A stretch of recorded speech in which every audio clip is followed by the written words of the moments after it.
All right, good day everyone. Good day class. Welcome sa ating new video lectures. This time we will discuss about the effect of change in foreign exchange rates. Pero forex transaction lang muna yung di-discuss natin kasi magkaiba yung rules ng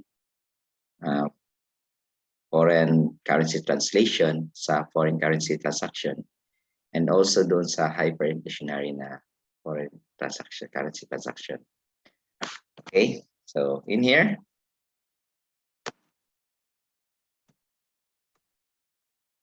learning objectives, students will be able to learn, know basic terminologies, differentiate types of currencies, exchange rates, and differentiate different rates, identify monetary and financial items. All right. So first, let's discuss about currencies. So we have here local currency, foreign currency, functional currency, and yung sa ilalim, presentation currency. Medyo nababa yung paglagay natin. So ano muna natin okay.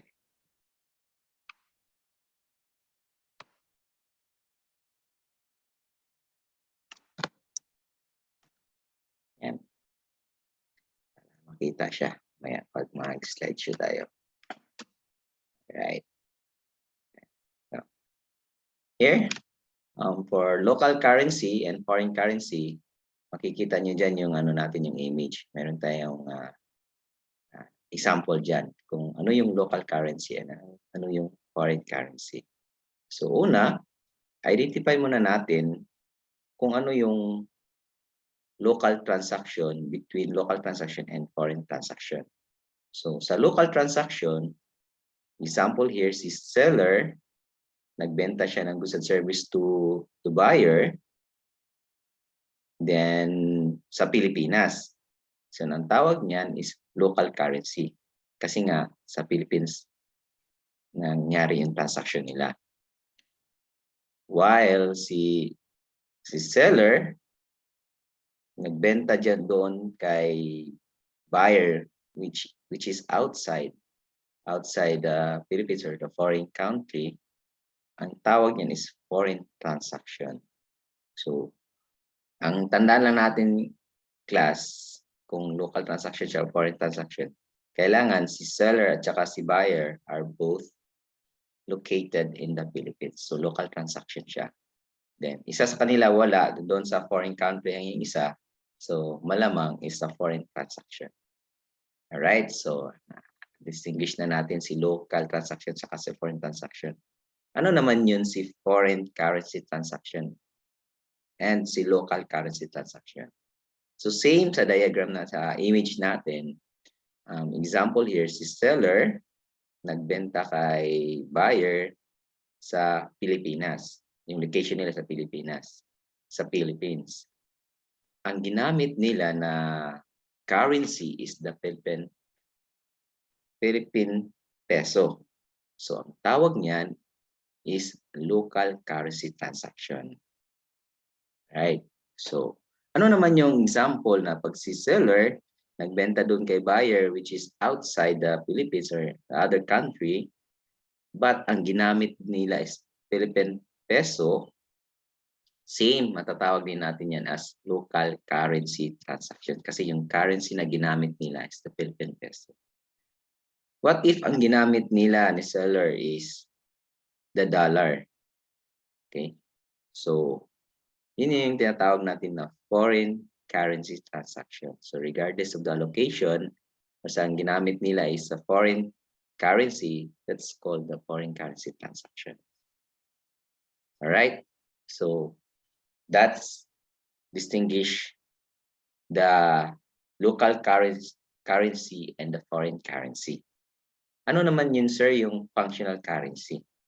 So sa functional currency, ang tandaan nyo lang class is kung ano yung majority na ginamit niya sa transaction niya, kung ano yung currency na ginamit niya, majority sa transaction niya, yun yung functional currency. So in the Book of Milan, sinabi niya doon may dalawang factors.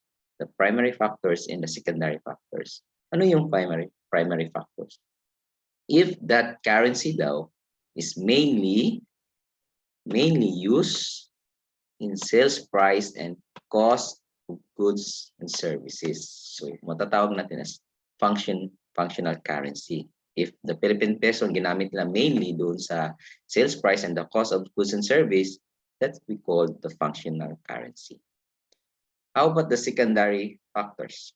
The currency which cash flows, inflows, and outflow from financing activities and operating activities. Kung ano yung ginamit nila dyan, that influence currency is a functional currency. Alright?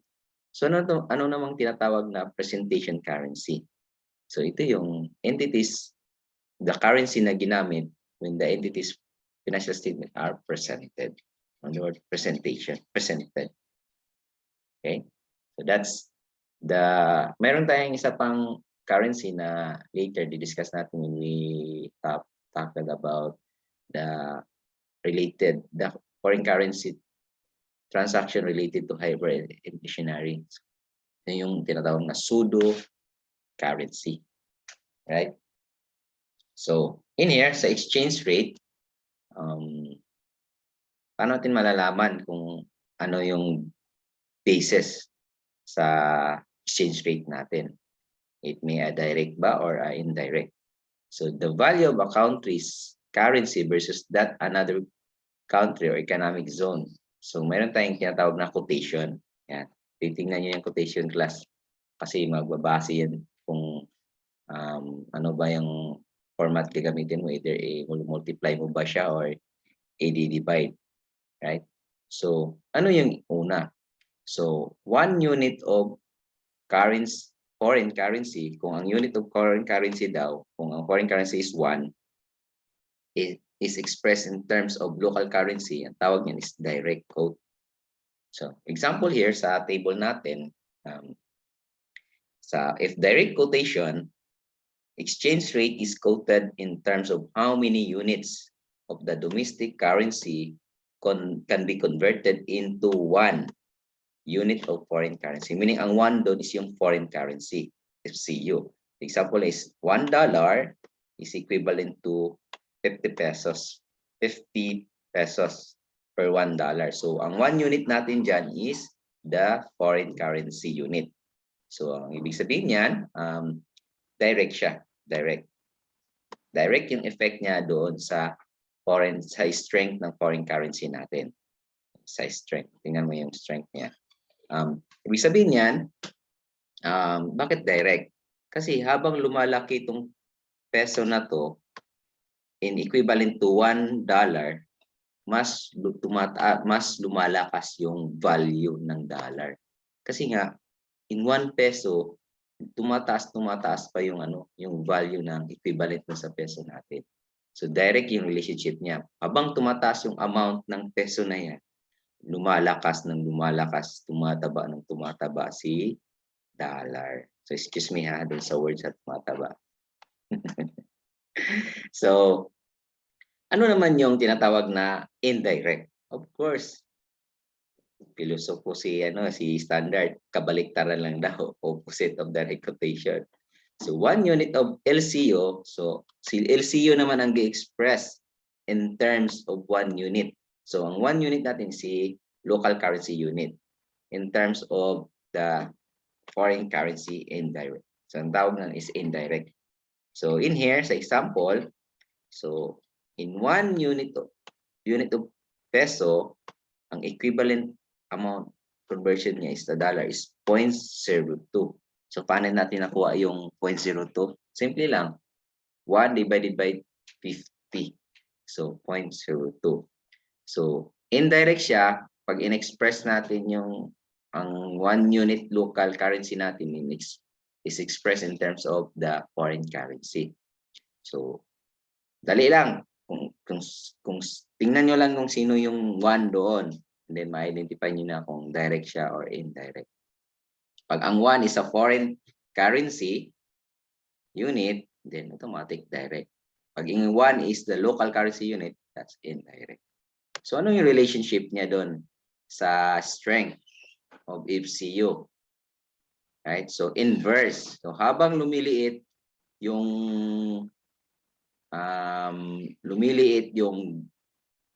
value ng dollar equivalent sa 1 unit of peso, lumalaki yung ano natin, lumalaki yung strength ng peso natin. Now, pag tumataas yan, tumataas yung value ng foreign currency unit. Now, that's the time na lumiliit yung ano, yung value ng yung 1 unit of dollar, 1 unit of peso natin. All right? All right.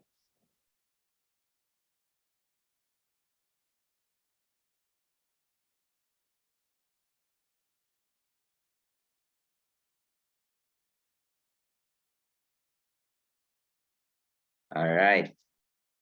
So, I hope class na nakuha niyo yung direct at indirect station. So, mahalaga yan class pag may mga problem tayo ma-encounter, makikita natin doon kung direct ba to or indirect. Minsan given lang yung direct quotation. Then, mahalaga yan kasi doon natin malalaman kung ita-times ba natin doon sa para ma-conversion and i-divide natin. Kasi pag direct, multiply. Pag indirect, i-divide natin to convert it to our peso value. Alright? So, ano naman yung mga types of foreign currency exchange rate? So, marami to class. Isa-isahin natin.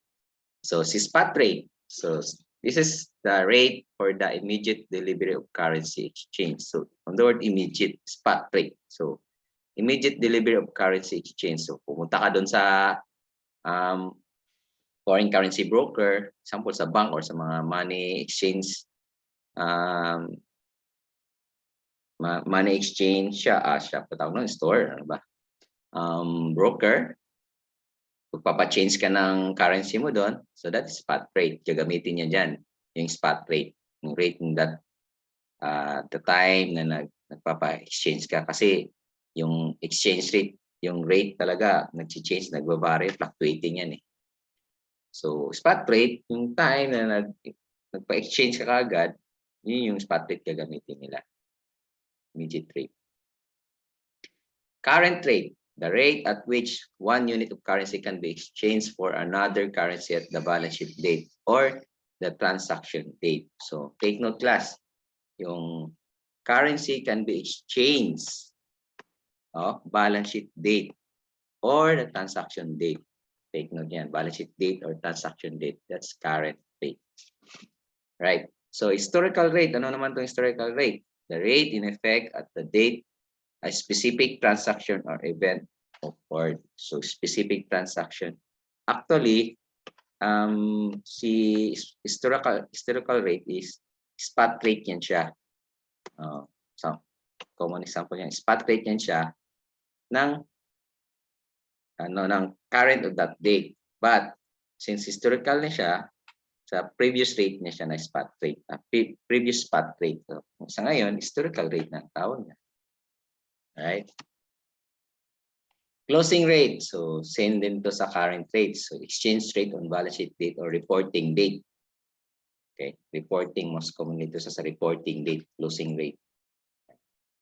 Reporting, di ba, balance sheet date is the reporting date. Yan, closing rate yan siya. Forward or future rate. So, magagamit natin to sa hedging or derivatives. So, the rate at which currency can be exchanged at some future date. So, mga forward contract. So, sa contract natin ngayon, maglalagay tayo ng rate, future rate para pag settlement doon sa mag-due ng contract natin, mag-due na yung delivery natin, mag-due na yung obligation natin, yun ang gagamitin natin. Right? So, average rate, these are approximate exchange rate. Kaya naman, si buying and selling rate refer to the rate of currency broker. Take note class. Currency broker or example dyan is common example dyan is yung bank is willing to pay or sell a currency, nakalagay willing to pay or sell. Magkaiba yung class kasi sa foreign transaction mayroon tayong tinatawag na sa transaction pa lang foreign transaction, forex transaction, may tinatawag tayo na the import or export. So, magkakagulo niyan pag hindi mo alam kung ano yung pagbabasihan mo na rate is there. Is it a buying rate or a selling rate? So ano nga ba, sir? Paano ba natin, ano bang technique natin dyan? Madali lang. Ang technique natin dyan, hanapin natin si foreign currency broker or commonly bank. Sino yung magbibili? Sino yung mag-i-exchange ng currency? So siya yung pagbabasihan natin. Siya yung main point natin kung selling rate ba yan or a buying rate. For example, gusto mong bumili ng sa Lazada ng sardinas galing sa abroad. Yan. Pero ang rate, ang gamit ng currency ginamit ng seller is the dollar. So wala ka ngayong dollar. Paano mo mabibili ngayon si sardinas kung wala kang dollar? So ang gagawin mo, pupunta ka sa broker, currency broker. For example, bank, pupunta ka ng bank. Bibili ka ng dollar kasi yung dollar na yun, gagamitin mo yun pambili doon sa sardinas. Nakuha nyo? So nasundan nyo? Ngayon, sabi natin ang point natin si FCB. Ano yung FCB? Si foreign currency broker. Si broker. Bibili ka ngayon kay Bangko, FCB ng dollar. Ay, Bangko, bibili ako ng dollar. Bakit? Bibili kasi ako ng sardinas doon. Dollar yung gamit. So, bibili ka ngayon ng dollar sa Bangko. Ano ngayon si FCB? Ano ngayon si Bangko? Magbibili sa'yo or magbibenta?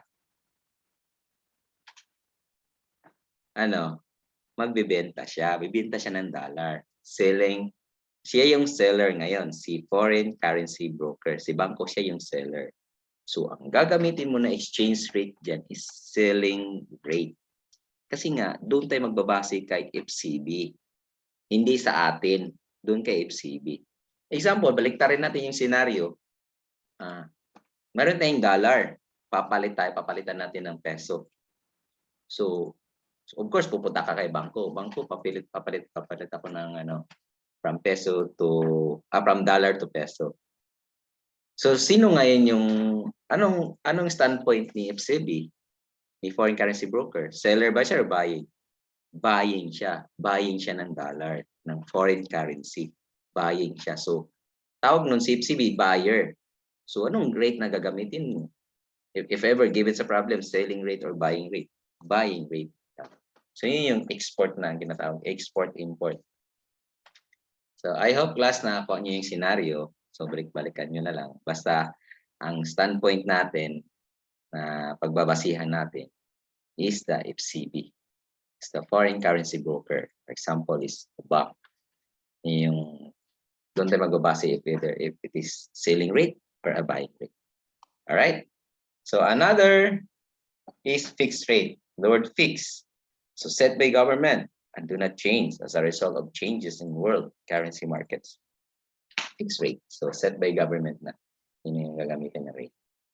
All right. So we're done on the differentiation of various exchange rate to currency. We're now on the identification of monetary or non-monetary items, or financial items or non-financial items. So in our previous video lecture about hyperinflationary economy, so diniscuss natin, mayroon tayong table doon na nakalagay yung mga common examples doon sa monetary items and non-monetary items. Right? So mahalaga ito class kasi magkakaiba or different yung mga rates na gagamitin natin, mga exchange rates or mga costs na gagamitin natin or rates na gagamitin natin when we compute about the amount of monetary items, the non-monetary items, or financial items. Right? So again, what is monetary items? It's a money held or a units of currency held or asset receivable in fixed currency unit. Kung sa liability siya, liabilities payable in a fixed currency unit. All right. So yun yung monetary items. Then other than that is non-monetary items. So ano yung mga common examples ni monetary and financial items? So si cash, account receivable, and the related bad debts, and FAMO is the fixed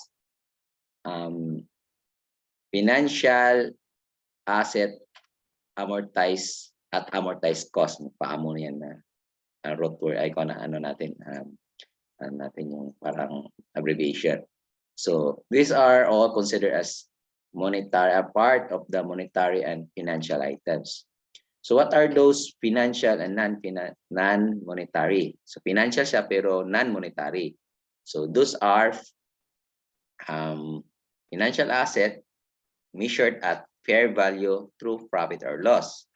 Then financial asset at fair value or either profit or loss or OCI, so consider as a financial and non-monetary items. So another non-monetary items is the investment in associate. So again, dun sa investment, di ba, dun sa monetary items natin, explanation sa investment, dalawa yun eh. Investment in equity and investment in security. Investment in equity and investment in debt security. So investment in debt security, basta measured siya at amortized cost, automatic siya monetary items. But other than amortized cost, like the fair value or the IFRS 9, so or equity method, so automatic siya non-financial. So derivatives is considered as financial and non-monetary. So ano naman yung monetary siya but non-financial? So isa lang example natin nakita dito is is payable. Diba? Bakit hindi siya financial, sir? Diba sa definition natin sa financial is parang may contracts doon, diba? Si is payable is hindi man tayo may contract diyan, is regulatory regulatory obligation. So it's considered as non-financial. Balikan niyo yung financial, how to determine the financial liability, financial asset in recognition framework, recognition principles. Balikan niyo yan. So how about yung non-monetary and non-financial? So ito yung property, plant, equipment, biological assets. Ano yung mga biological assets? Animals, mga animals, di ba? Baka, kambing, mga biological assets. Warranty payable. So those are considered as non-monetary and non-financial. So how about si deferred tax liability? So it depends, no, kung saan siya nabilog. So pwede siya sa monetary, pwede siya sa non-financial, non-monetary. All right. So dito tayo sa mga relevant PFRS. So PAS 21, the effect of change in foreign exchange rate. So by the way, class, ang i-discuss lang talaga natin dito, i-discuss natin dito is the foreign currency denominated transaction na, the forex transaction. So magkaiba kasi yung rules ng foreign translation, yung translation, tsaka yung sa hyperinflationary. So yung mga diniscuss natin na mga diniscuss natin na gagamitin natin na rates ngayon is pertains to only the foreign transaction. So magagawa tayo ng separate video for the translation and the hyperinflationary economies na financial restatement kung ano yung foreign exchange rate na gagamitin natin when we translate or when we restate the financial state. Right? So common formula for that forex transaction. So remember, class, the four Ds, apat ka Ds. So ano yung mga apat ka Ds? Si ODs, si PD, BDs, si ISDs. Di ba? Si ordering date, transaction date, si balance sheet date, and si settlement date. So apat lang yung class. So una, dali lang yan, yung recognition natin dyan. Dali yan, pag nag-order ka, diba, may purchase order. Yan, gagawa ng invoice ng kumpanya, ngayon, di-deliver. So, order natin. Wala pa tayong transaction dyan. Wala pa tayong i-record na transaction dyan. So since wala pa tayong i-record na transaction, no gain or loss na dapat natin i-recognize sa forex transaction na yan. Now, dito na tayo magre-recognize. Yung initial recognition natin sa transaction date is, ano yung basta forex transaction? Historical cost. Historical rate ang gagamitin natin. Yan, transaction date. Kasi nga, transaction date, the time na transaction, initial recognition, kung ano yung exchange rate ng time na yan, yun yung i-record natin. Right? So, ano naman si balance sheet date? Right? Si balance sheet date, marami. So, mahalagang ma-identify talaga natin kung ano yung monetary items, monetary liabilities, monetary asset, non-monetary. Yan. Importante yun. Kasi nga, magkakaiba yung different rate yung gagamitin natin dyan. Like here, for example, si monetary asset at saka si monetary liabilities. So, lahat ng monetary is closing rate. CR na yan is closing rate yan. Closing rate. Yan. Tagal ng sulat. Closing. Yan, napapaliit. Si closing yan, closing rate. How about si non-monetary asset, non-monetary liabilities measured at cost? No adjustment of value kasi nga naka-historical cost na yan siya ng pag-record natin, di ba? Transaction. So, no adjustment. Basta si non-monetary asset at non-monetary liabilities is measured at cost. So, yun yung ano natin, tandaan nyo yung class. Basic lang yan. How about si non-monetary assets at si non-monetary liabilities measured at fair value? Again, basta measured fair value, closing rate ang gagamitin natin when we prepare our balance sheet date, di ba? Reporting date. So, closing rate ang gagamitin natin. Tandaan nyo lang yung tatlo. Most basic yan. May mga basic. Yan ang pinaka-basic. So, how about si settlement date? Use the current rate of date of settlement. So, kung kailan ka magbabayad, sa forex transaction, iba yung sa forward rate na may mga forward contract, ano yung nakalagay sa contract, may gamit ito. Kung kailan ka magbabayad, yun yung rate na gagamitin natin. Current rate of settlement. Alright? So, gagawa ko ng video lecture for some small problems about this forex transaction. Para then balikan natin itong formula na to. Balikan natin ang concept na to. Para mas ma-appreciate natin yung forex transaction. Before tayo mag-proceed dun sa forex translation and the hyperinflation. Right? So, how to recognize the gain or loss of forex transaction from forex transaction? So, in Philippines, we have two transaction perspective. So, different to sa international, no? Kasi isa lang yung gain or loss recognition nila. It is between the transaction to settlement lang. Sa atin, dalawa. We have two methods in computing gain or loss. Okay, so dalawa talaga yun siya i-recognize natin sa journal entry natin. Later, pag may problem tayo na next video lecture natin, gagawa na yung journal entry. Alright, so unang gain or loss, the difference between the transaction date and the balance sheet date. Remember nyo yun? Yan, di ba? Yung OD, si ordering date, transaction date, ano natin kanina, transaction date, balance sheet date, is settlement date. Yan. Yan, date yan.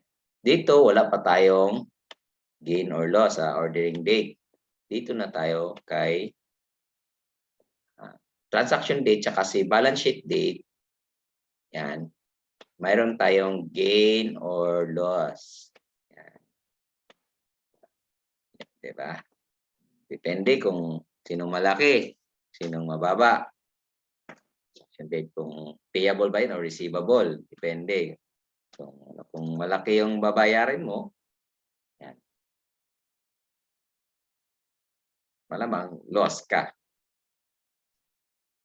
Another gain or loss is yung difference daw ni balance sheet at saka ni settlement date. Ito naman siya. Yan. Dalawa. So, maka-identify tayo ng gain or loss. Yan. Diba?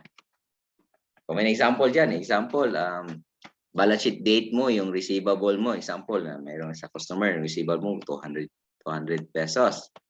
Yan, di ba? 200 pesos, yung receivable mo. Converted na yan, assuming converted. And then sa settlement date, naging 210. So ano ngayon?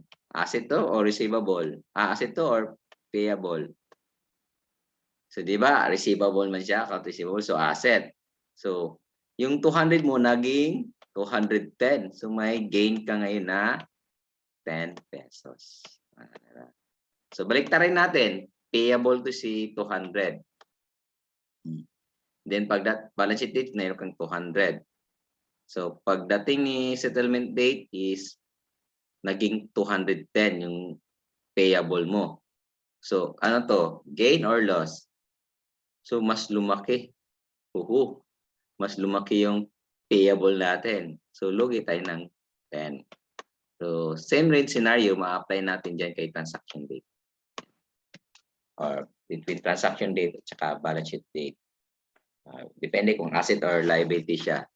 Depende yung gain or loss. So basic lang yan siya, ma-identify natin kung gain ba tayo or loss. So how about sa presentation? Class, yung transaction gain or loss natin generally presented as a general rule is a profit and loss. So exemption yung nasa other comprehensive income natin sa statement of change in equity natin, di ba? Tendara sa statement of change na present, di ba? So OCI ba siya o profit or loss? Profit and loss. So depende yan. So ang I suggest class, i-memorize niyo yung lahat ng items na nakapapaloob ng OCI. Kasi I think less than 10 lang yun sila. Kasama doon mga revaluation surplus, mga options doon. So memorize niyo yan para madaling ma-identify kung other than that, yun yung ilalagay natin doon sa profit and loss. Right? So mahalaga mag-memorize class. Memorize, basa, memorize, basa, memorize. Until you master, and then ituro nyo sa mga classmates nyo, sa mga kaibigan nyo, o sa family mo, turo nyo. Ganito pala yung nalalaman ko about sa Forex para mas lalong ma-apply nyo sa problems. At nare-retain yun sa mind nyo pag ano yung approach nyo.